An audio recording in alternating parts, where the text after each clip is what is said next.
A lot of people ask me how I work with the Sandbox because it's always, they see these sandy surfaces. Basically, I have this little sandbox here, which is a mix filled with sand that I buy, wet it down, and then you can make any shape. If I wanted to cast a circle, I could just do that, pour plaster, and you'd end up with something that looks a little bit like that.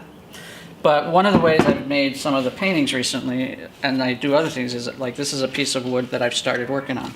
So I would put it in here, solidify it, and then I could, what I use a lot is these pieces of aluminum, and I would put it in there, like the size I want and as close as I want, and then I'd put the sand around it, like that. Make sure there's no holes or gaps. And then I could pour the plaster in there. And then when I pulled it out, I would have one of these. So and the plaster, because it goes into the sand, dries very quickly because the sand absorbs some of the water. And I can pull this out in about 15 minutes, play with it, shave it, do whatever I want. Then I get ready to build up the next level. It's a bit of a dichotomy. It's a slow process, but it's also much faster than any other process, and it's very additive. Basically, I cast this blob, and then I would stick the blob in the sand, cast the next blob, then take it out, clean it up, put the next blob in. Rather than casting elements, which is what people think I do, which is cast little bits and pieces and then glue them on, I actually put the whole thing in the sandbox and add onto it. And that way, it's a much stronger piece. I don't have to deal with glue, I don't have to deal with any of that kind of stuff. They adhere to themselves, partly because they have the rough surface. It's almost like the reason people sandblast things when they want to attach something is so you create a rough surface, because then things can grip. It suits me. It suits me to work. It's like I play in my sandbox all day, which is sort of like kind of fun.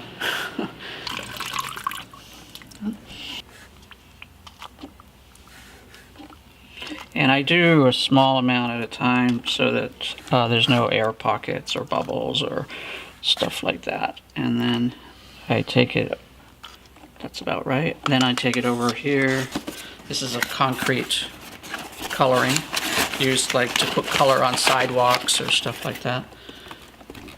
And I've gotten to know how much I should put in at a given time, although this one's, there we go. And then just sort of stir it up.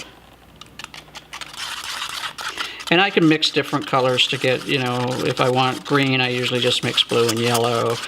So I am able to get a pretty wide range of colors.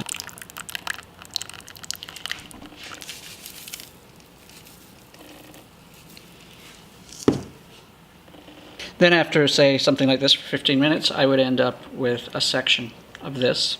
And I could pull it out, wash it off, and then I would add, say, the next section. And so it would just gradually get added.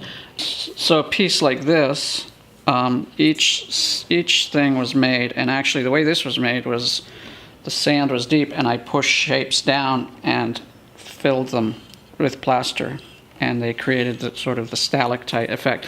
But each single shape, there, in there, is a separate cast. So this one probably has like 25 or 30 casts in it. And I do fortify some things like this. You can see there's wire inside. And then the top of this was actually powdered with dry pigment that then absorbed a little bit of the water that was there, and I sort of gave it a little rubbing, and it created this really kind of beautiful kind of surface that I can get onto the top of it. So these were the first pieces that I made using this method. So I kind of was learning different things, just teaching myself, because I don't know anybody else who's actually used this method besides Cy Twombly, who apparently used to do sand castings on the beach when he would visit Robert Rauschenberg. So I thought that was a pretty good role model.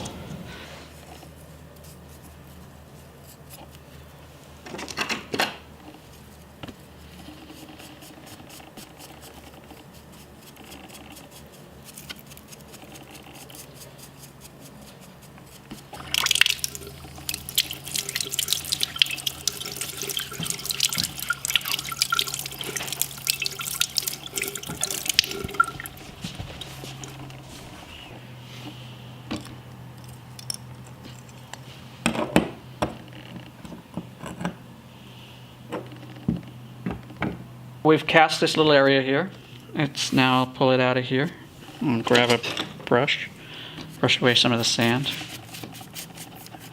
And you can see it bled a little bit, but that's okay. And I just get most of the sand off. And then, there you go.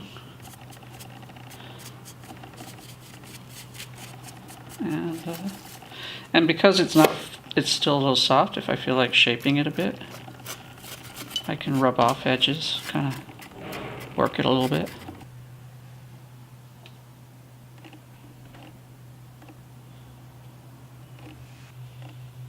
That's one I destroyed.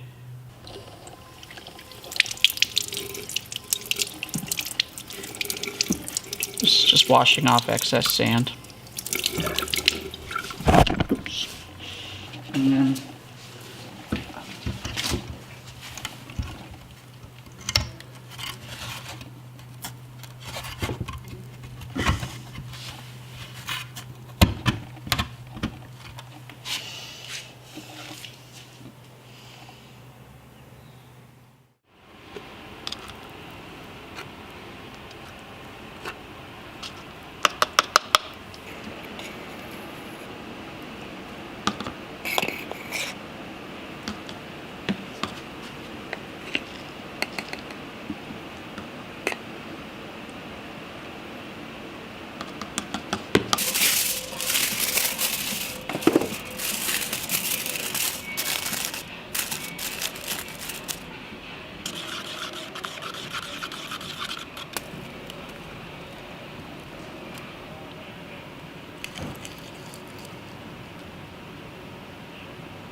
what does the foil do?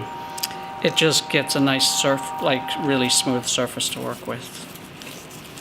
So different things I use, like the aluminum or the plexiglass bits, they all just give you different surfaces. And this one right now, it's still wet enough that I can work on it, like shave it with a knife.